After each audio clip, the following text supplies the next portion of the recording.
Good morning. I'm Stephen Leake. I'm an elder at First Presbyterian Church in Mesquite, Texas, and I'm also the teacher of the Discipleship Sunday School class there. Today we're continuing with our study of the Gospel of John. And I'd like to remind you that our curriculum is based upon the Daily Bible Study Series by Professor William Barclay, and that we're using the New Revised Standard Version of the Bible for our scripture readings. Last week, Judas Iscariot had left the room intent on betraying Jesus. And Jesus took that opportunity to speak to his disciples, even though they did not understand the full implication of what he was trying to tell them. Today we'll finish that chapter 13, and then we'll start on chapter 14. Our first Bible reading today is John chapter 13, verses 36 through 38. Simon Peter said to him, "Lord, where are you going?"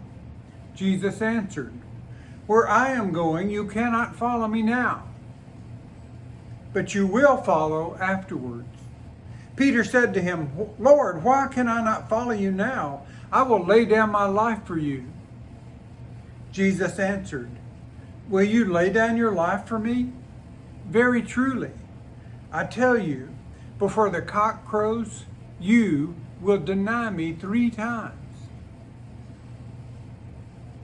Now, what was the difference between Judas and Peter? Now, Judas betrayed Jesus, and Peter, in his hour of need, denied him with oaths and curses. And yet, while the name of Judas has become one of shame, there's something very lovable about Peter.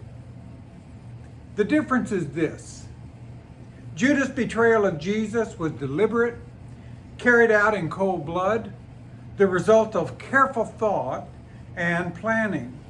But that was not the case with Peter's denial of Jesus. Peter's denial of Jesus was not planned or deliberate. He never meant to do it. He was swept away by a moment of weakness. For the moment, his will was weak, but his heart was always right.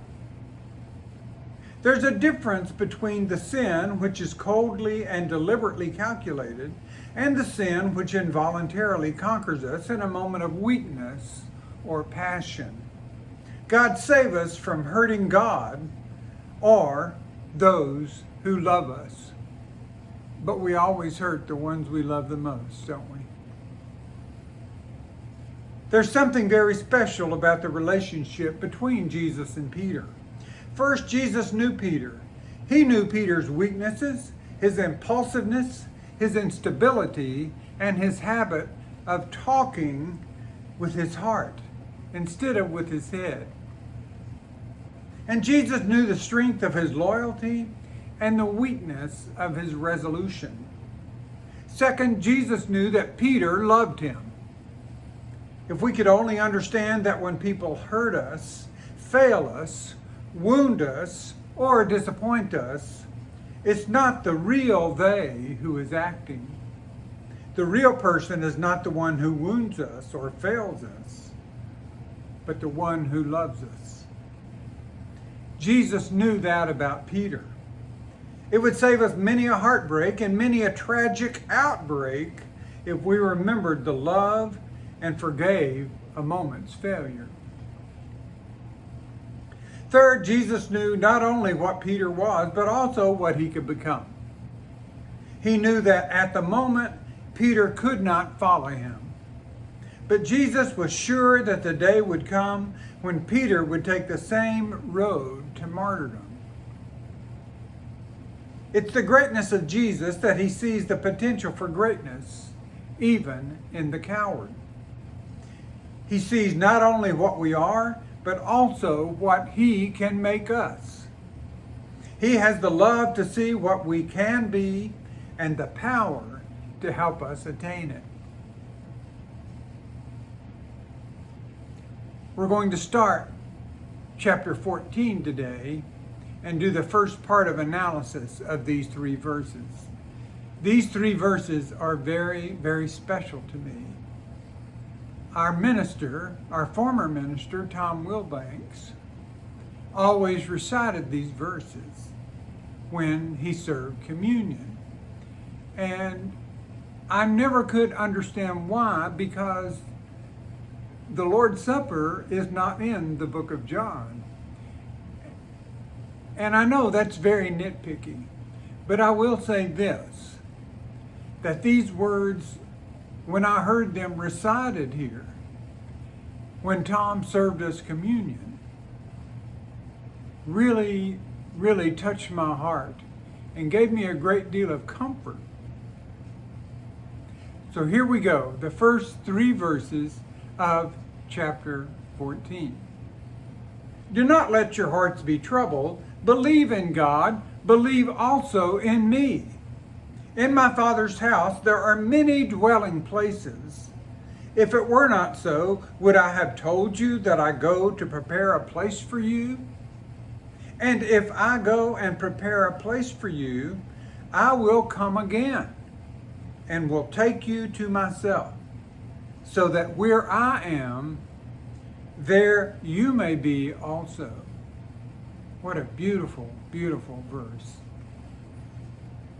In a very short time, life for the disciples was going to collapse. In such a time, there was only one thing to do: stubbornly hold on to their trust in God. As Psalm 27 has it, I believe I shall see the goodness of the Lord in the land of the living. There comes a time when we have to accept what we cannot prove and accept what we cannot understand. If in the darkest hour we believe that love is the purpose of life, the unbearable becomes bearable and the darkness becomes light. Jesus adds something to that. He says not only believe in God, he says also, believe also in me. If the psalmist can believe in the ultimate goodness of God, how much more can we? For Jesus is the proof that God is willing to give us everything he has to give. As Paul put it, he who did not withhold his own son, but gave him for all of us, will he not with him give us everything else? That beautiful verse from Romans 8, verse 32. If we believe that in Jesus we see the picture of God, then it becomes easy to accept what we cannot understand. Jesus went on to say, in my Father's house there are many dwelling places. By his Father's house, we believe that he meant heaven. But what did he mean when he said there were many dwelling places?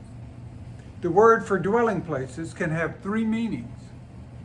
First, the Jews held that in heaven there were different grades of blessedness which would be given according to one's goodness.